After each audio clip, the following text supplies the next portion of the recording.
is fundamental and fun. How do subduction zones create these earthquakes? Follow along with the hands of science. You guys are going to do this with each other in breakout rooms in a moment. So the more you can get your hands working here, it actually helps your brain learn. It's called kinesthetic learning. It's just basically accessing another part of our brains by getting our body involved. Okay, so we got our two hands, right? Left one's going to be the Juan de Fuca plate. That's off to the west.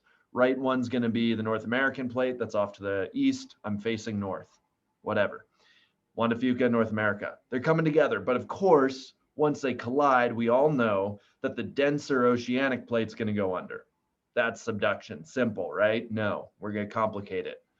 Okay, this is solid rock grinding against solid rock. They don't just slide over each other. They get stuck. Incredible amounts of friction, rock being pressed against rock.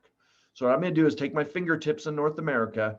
I'm going to glue them with super glue to my knuckles on Juan de Fuca. Okay, glued, cannot have that move, but the plates are still going together. So if I'm going to have them keep going together, my knuckles on North America pop up. That's elastic deformation. That is the plate deforming elastically. The knuckles pop up.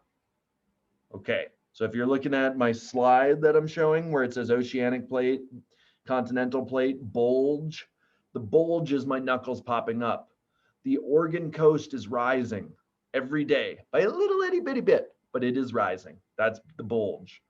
Okay, this situation cannot last forever. If I keep on pushing with my hands,